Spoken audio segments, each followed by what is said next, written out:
Hello and welcome to World Insight with me, Tian Wei, coming to you live from Beijing on CGTN. Coming up on today's program, the top leaders of China and India met in an informal meeting to mend strained relations. Could the world's biggest developing economies and most populous nations find common ground to better work with each other? And the world is watching. DPRK leader Kim Jong Un set foot on South Korean soil as he met with President Moon Jae-in from the south at the Truce village on the border. Could the meeting indeed herald a new age of peace, as Kim declared?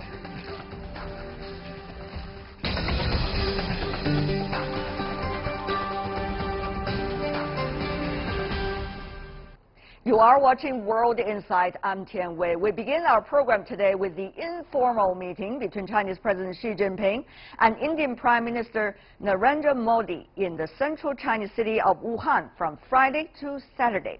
The meeting is expected to improve mutual trust and build consensus to put bilateral ties back on track. Before the discussion, take a look at this. Chinese President Xi Jinping and Indian Prime Minister Narendra Modi in heart-to-heart talks in Wuhan today. It's a much-needed opportunity for strategic communication at the top level. Both sides sought in-depth talks in a relaxed setting on issues vital to long-term bilateral ties. The meeting is seen as the perfect chance for such brainstorming. Although the diplomatic initiative seemed somewhat of a surprise, it did not come out of the blue. Last summer, India and China locked horns in their most serious border standoff in 5 decades, the Donglan crisis. The two leaders broke the ice at the 9th BRICS summit last September in China's Xiamen after the border standoff. It helped both sides to recognize the importance of crisis management and cooperation. As President Xi has stressed, the Chinese dragon and the Indian elephant must not fight but dance with each other. The common interests of China and India far outweigh their differences as they work on a better Asia in the historic meeting.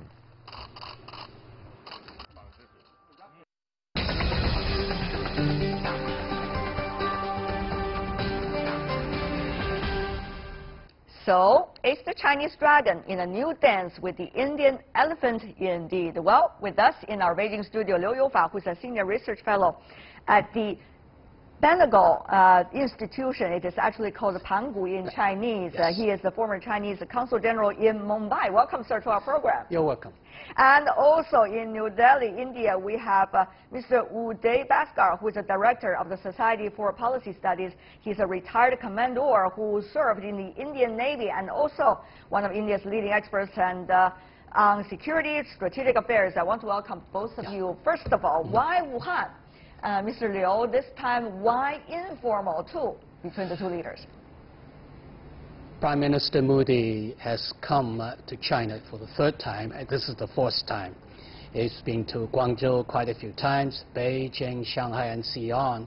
Now he wants to pick each and every major part of China for him to see for the first hand. Mm-hmm. So this is the first, part, and the second part is with regard to informal. Because in 2 or 3 weeks, he's going to participate in the Shanghai Cooperation Organization Summit in Qingdao. For some urgent matters, Prime Minister Modi found it obliged to have closer dialogues with President Xi Jinping, so that they too could have common stand, prior to the Qingdao, summit. Okay. Mr. Bhaskar, coming from India, what do you make of the two leaders' interactions since the last time crisis? Remember that on the border between China and India. Do you think the two sides have managed since then to be able to check the bilateral relations so that it would not go out of control in a way? I think that would be a fair characterization that after the incident that took place last year, what we in India refer to as the Doklam crisis, President Xi in China and Prime Minister Modi in India met in September last year, and my sense is that they came to a conclusion that this kind of a situation should not be allowed to in any way disrupt the bilateral relationship. And what President Xi, I think, has very interesting characterization, spoke about, can the dragon and the elephant learn to dance? I would say that from September last year to the current meeting in Wuhan, both the Indian and Chinese top leadership are determined to see how they can ensure that the areas of common interest will in a way allow them to accommodate and embed whatever be the differences, of which I would say Doklam was the most recent manifestation. Right. Well, on the other hand, let's take a look at what has happened since that crisis. There's the BRICS summit taking place in China then. After that, there was also the 19th Party Congress, after which Prime Minister Modi congratulated the Chinese President Xi Jinping for being the leader of the new generation in a way into the new era. And then we also see Chinese side trying to share, once again, river data with India side and also resume low-level military exercises and interactions which were suspended during the crisis. So it seems that both sides have been interacting with one another, but those are not necessarily the things that is likely to decide the fate of nature relationship between these two countries. So Mr. Liu, if I could ask you about that, what exactly is going to be the relations between China and India?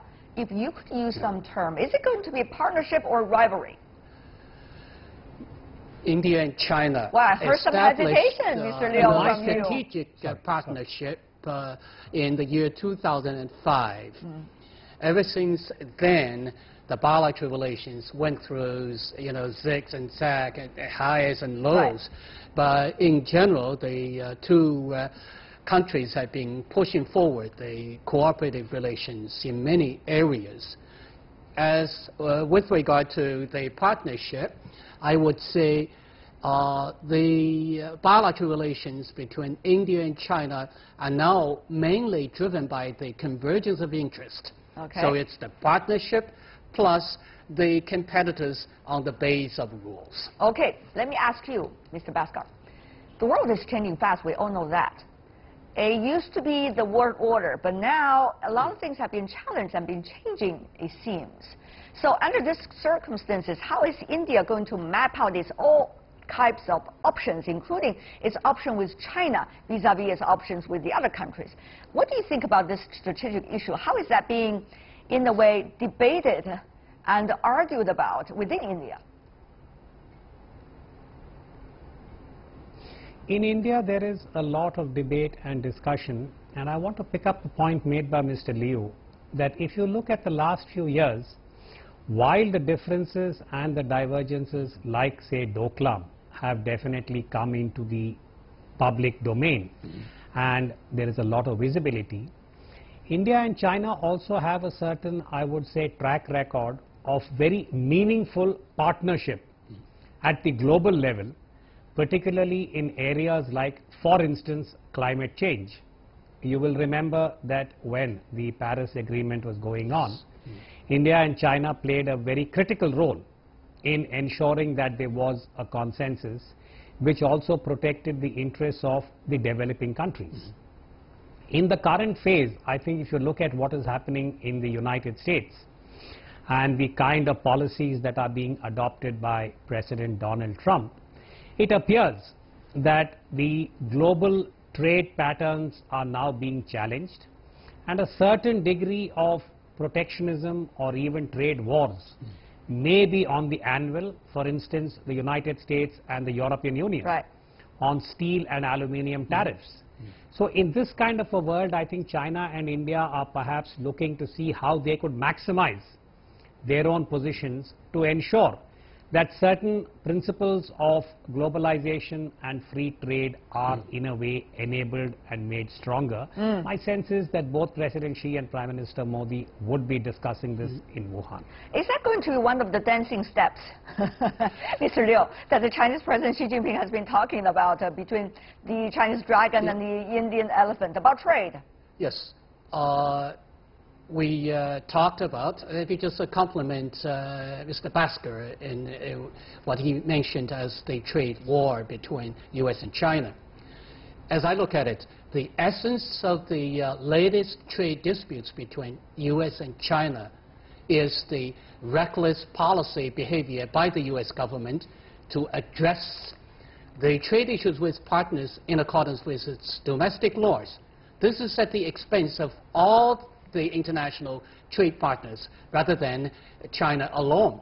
So in this regard, it is the obligation of all the international community, China and India included, to form the united front line to oppose openly the unilateral trade policies. But you know, people have been talking about maybe if China is not getting all of those deals, some of the other developing and emerging economy could get the contract.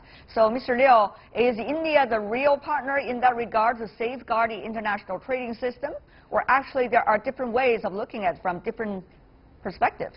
Mr. Liu, very briefly from you. Yeah, as Mr. Basker, my good friend, has just mentioned, China and India are the natural allies in protecting the multilateral trade mechanism and to promote the, to maintain the free trade. In these are the two areas where China have to work with India, vice versa.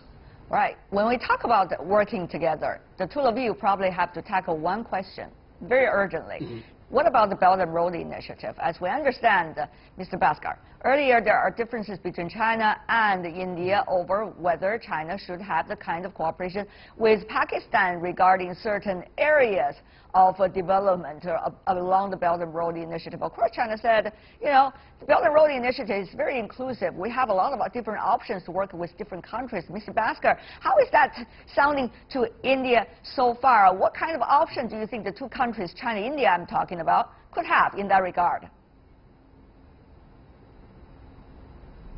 Well, first of all, I would say that as far as the China-Pakistan cooperation, the Sino-Pakistan cooperation is concerned, I think it would be a very positive kind of initiative by China if it can help to stabilize Pakistan, which, as we are all aware, is going through a series of domestic crises as far as its security is concerned.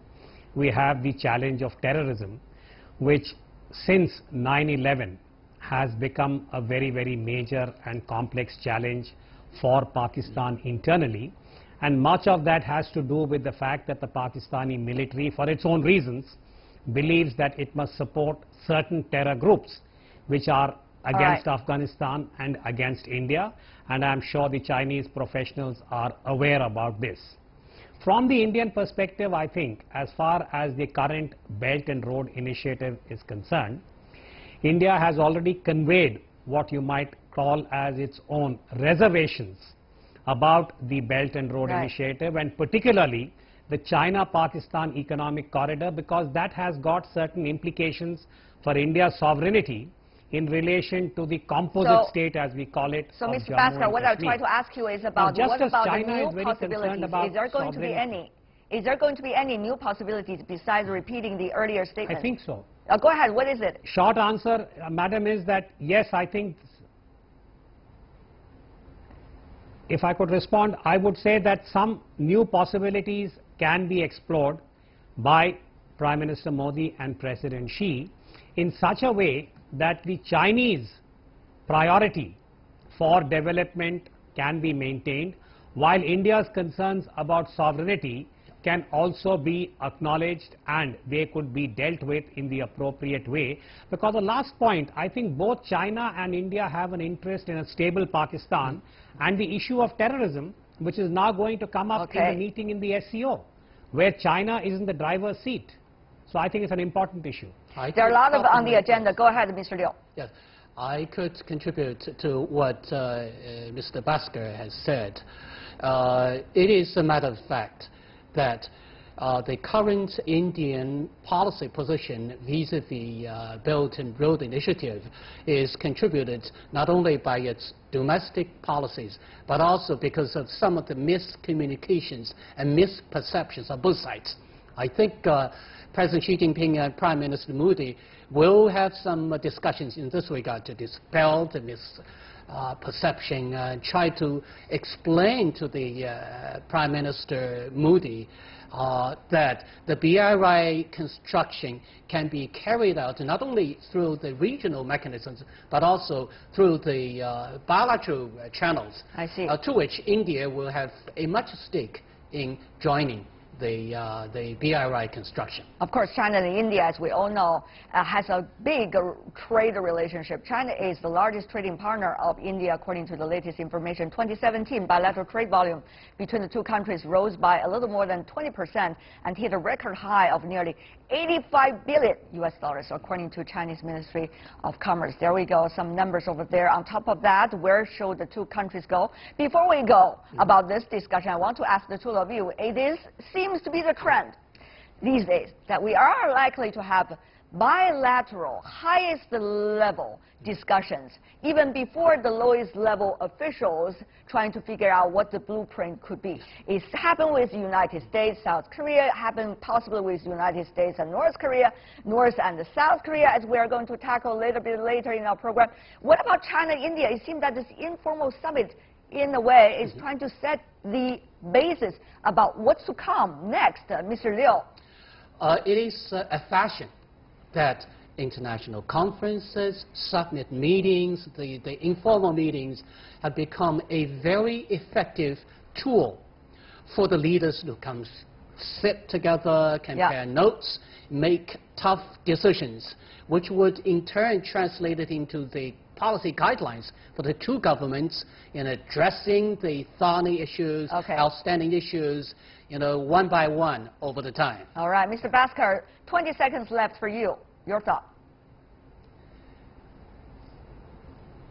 I would say that geoeconomics is a very important component today when nations are outlining their priorities, and President Xi Jinping has very often referred to his own vision where there would be a greater prosperity for the people of China. Mr. Modi in India says the same thing, and in the tweet that he put out before he embarked on the plane for Wuhan was to say that how can India's national development priorities be harmonized with China in a strategic sense. So I think the geoeconomic compulsion is a very strong one. As Mr. Liu says, I hope the outcome of Wuhan will be positive in this domain. Uday Bhaskar, Liu Youfa, thank you so much, gentlemen, for being with us and share your insights. Really appreciate it. Thank you. Have a great weekend, everybody. And later in our program, still to come, the DPRK leader welcomes a new age of peace as he crosses the South Korean border for talks with his counterpart. We will talk about the significance of this summit right after this break.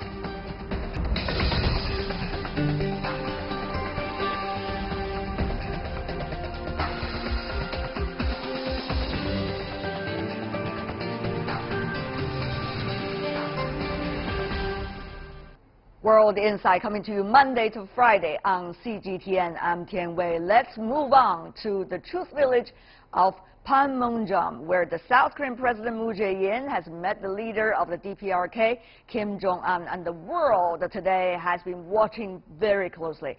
It was the first time a DPRK leader crossed the border to the south. The two heads of state also signed a joint declaration confirming their common goal of the peninsula's complete denuclearization. A historic moment on the Korean peninsula. Kim Jong Un has become the first DPRK leader to step on South Korean soil since the Korean War armistice more than 6 decades ago. He also invited President Moon Jae-in to briefly step across the border and visit the north. Moon held an official welcoming ceremony in front of the Peace House, and then the two leaders entered the building for a 2-hour closed-door meeting.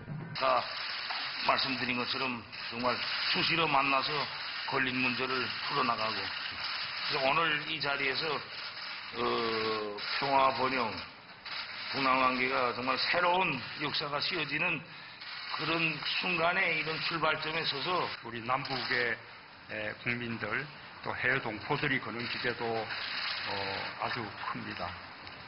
그만큼 우리 두 사람 어깨가 무겁다고 생각합니다. After the official dialogue, Moon Jae-in and Kim Jong Un took part in a ceremony planting a pine tree on the demarcation line. He also walked and chatted on the historical border footbridge, which was built by officers of the Neutral Nations Supervisory Commission after the armistice was concluded. The two leaders then made a joint statement and announced both sides will work together to turn the armistice into a peace treaty to encourage inter-Korean exchanges and to achieve the complete denuclearization of the peninsula. 오늘 김정은 위원장과 나는 Today, Chairman Kim Jong Un and I confirmed that our shared goal is to rid the Korean peninsula of nuclear weapons through complete denuclearization. 우리가 오늘 북과 남이 전체 인민들과 세계가 지켜보는 가운데 수표한 We will make efforts to create good results by communicating closely in order to make sure our agreement signed today before the entire world would not end as just a beginning like previous agreements before today. There were two other inter-Korean summits in the peninsula's history. The first was in 2000 when South Korean President Kim Dae-jung flew to Pyongyang to meet DPRK leader Kim Jong Un. The second summit came 7 years later with President Roh Moo-hyun. There was hardly a rapprochement on the peninsula in the past 11 years, when since the beginning of 2018, the DPRK and the ROK made breakthroughs in their relations. And this third summit is expected to have a long-term outcome.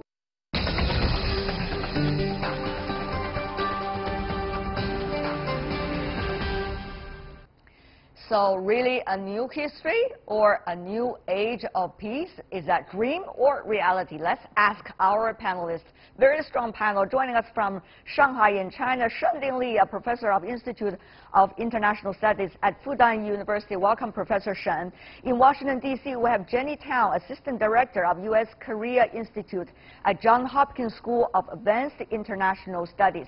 In Los Angeles, we are joined by Jonathan Pollack, non-resident senior fellow with the John Thornton China Center at the Brookings Institution. Okay, couldn't be bigger a day that we have been expecting for more than 11 years. But now, are you getting more optimistic or more realistic? Let's put it that way. Ms. Tao. Well, I think it's a little bit of both. I think it was great to see Kim Jong Un in South Korea. It was great to see the rapprochement between the two Koreas. They said all the right things. There was a lot of it telegraphed ahead of time, so we knew what to expect, and I think it sort of lived up to the expectations.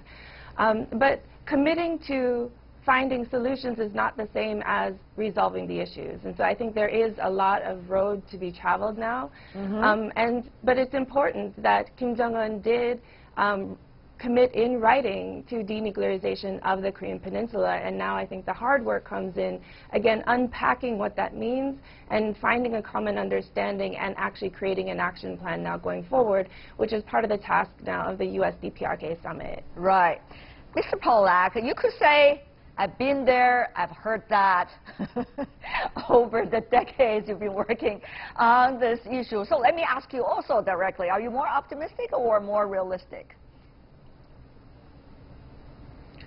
Well, I would generally align with what Jenny Tao just said. It was striking, though, that President Moon said before the summit that his highest priority at the summit would be denuclearization. And in the joint statement, I haven't seen the Korean text of it yet, but as released by the South Koreans, denuclearization comes last, not first. Now, in a way, we shouldn't be surprised. But I think that this meeting was, in a way, the outcome was telegraphed in advance by the two sides. If there's one thing that I can feel better about, it is that the discussion of war, for now, seems very much off the table. And that on that basis alone, we can say that things are better than they could be, okay, but with an enormous amount of uncertainty. We've been here before many, many times. Protestations of peaceful intent and so forth are fine, but they don't really answer the fundamental questions that have not been addressed, to my knowledge. Well, I don't know about you, but I did celebrate with a bowl of noodle. I hope you would do the same thing as well. But at least for today, Mr. Polak, given your knowledge. But let me go to you, Professor Shen. What about you? From China's perspective, a time to really reflect or a time to really begin to work hard? Well, I feel quite hopeful through the joint statement released this afternoon. The statement made 3 points. First, to improve relationship. Second, to reduce hostility. And third, to make peace. I noticed that the key part of denuclearization has come last, and with very short statement. But the summit has much achieved, even a big picture, how to improve relationship, how to reduce largely the bilateral, mutual kind of hostility, and how to make enduring peace. The good statement, good words, good rhetorics, which bodes well for the follow-up interaction between the 2 Koreans. But at the beginning, I did not expect that the 2 sides would make a big statement on denuclearization. This is to be reserved for the next summit between Trump and Kim Jong Un. They are going to talk about denuclearization and in parallel how to improve North Korean and the U.S. relationship. So this inter-Korean summit does not mean they would not settle the denuclearization, but this is largely an issue between the U.S. and North Korea. Right. If the 2 Koreans would settle this issue today, there would be no business to talk for Trump and Kim Jong Un. Mr. Polak, did you see? Professor Shen see it totally from another perspective. In order to get President Trump still in job, well, the 2 sides are leaving some space for the U.S. North Korea talk. But having said that, putting joke aside, what about that phrase, the goal of complete denuclearization? Isn't that the word that many of the sides are really looking forward to? And it is appearing in the declaration, no matter how short it is. Mr. Polak. Well, the phrase complete denuclearization, it's kind of code language depending on who's using it.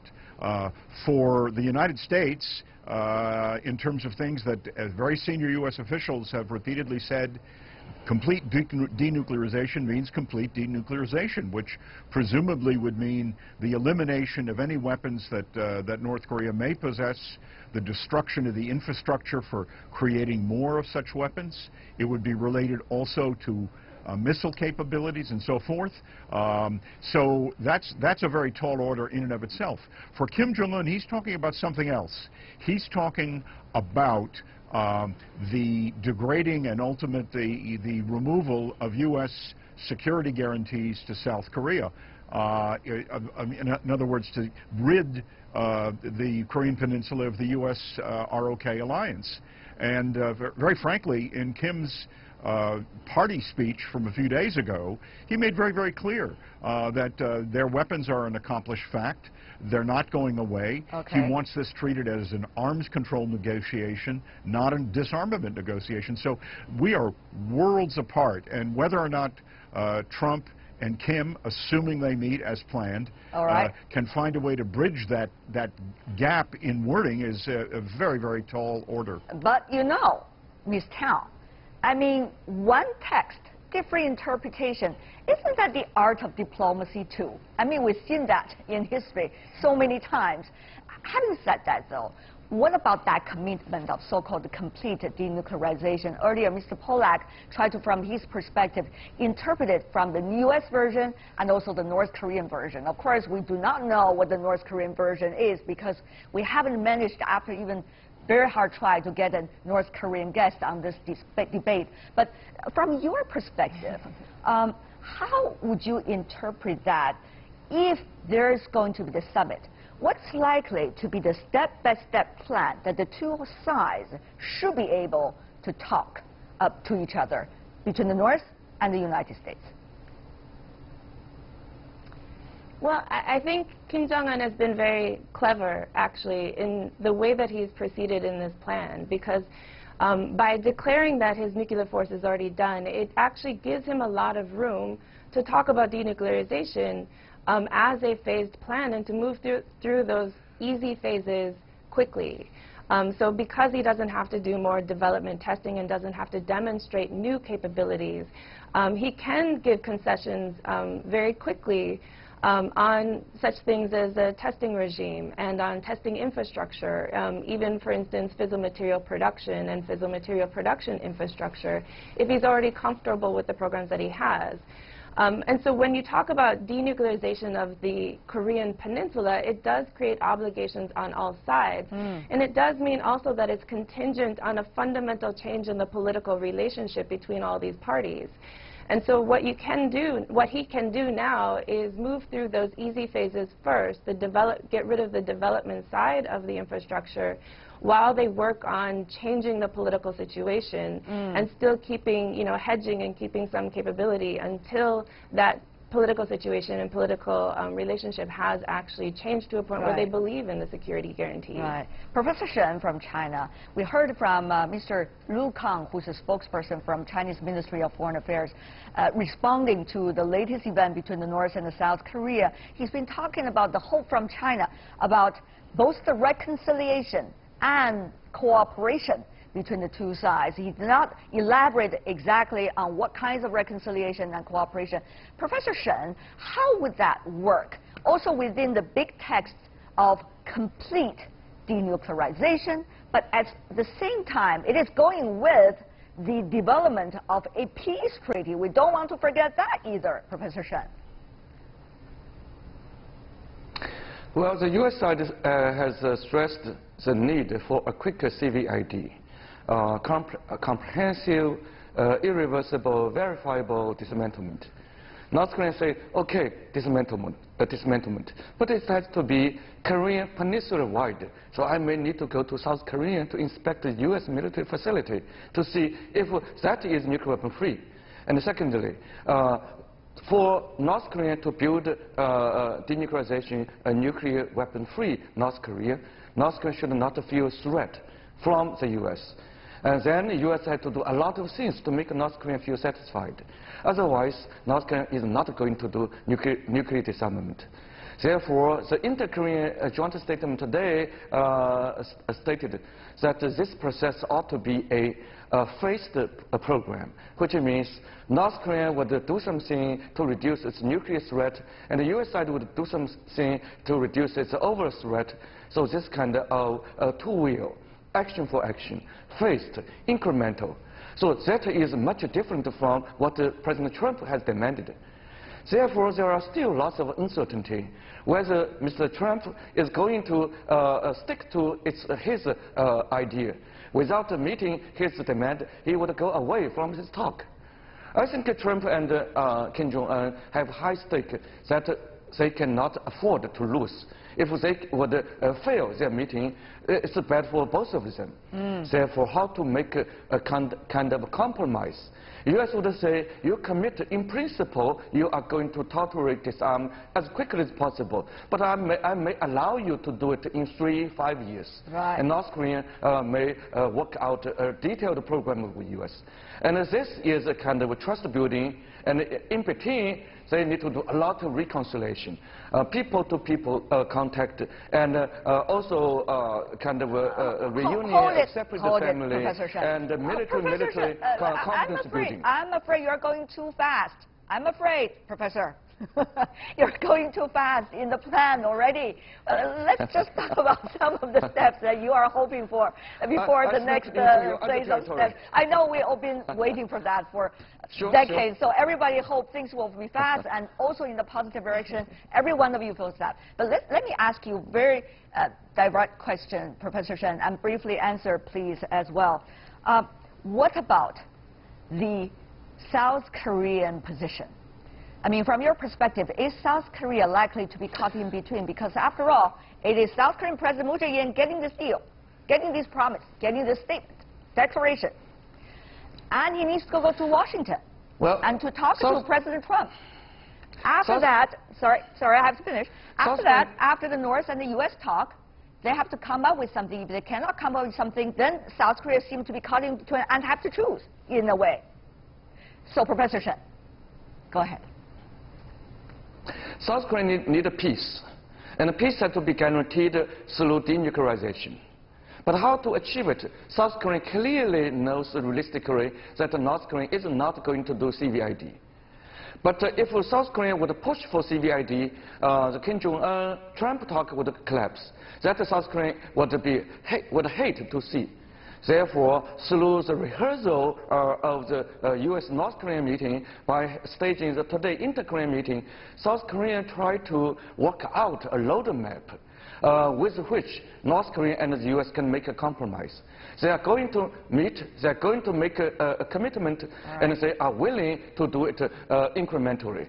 This is what the South Korean try to nurture, to be a shepherd, to make North Korea and the U.S. to meet without failing. Okay, incrementally, is that what Washington gonna accept, Ms. Tang, very briefly?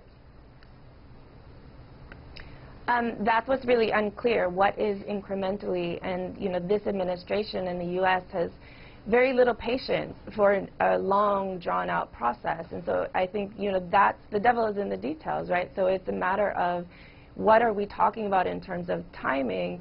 How much can be front-loaded, how much will be back-loaded, and can they find a mutually agreed-upon plan? And that's what we'll have to wait and see. But that is the big question as to how do we move forward in this process. Right, but at the same time, Mr. Pollack, does the United States have other choices besides going instrumental, or incremental rather, with the North, as the North has already acquired quite some capabilities? You know what I'm talking about. Right.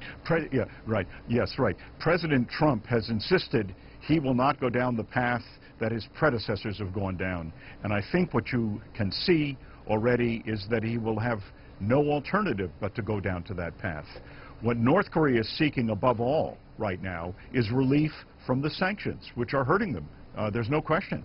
But then that exactly gets into the game of a negotiating process, telling me that North Korea is not going to simply yield all of its weapons in some kind of a magic formula.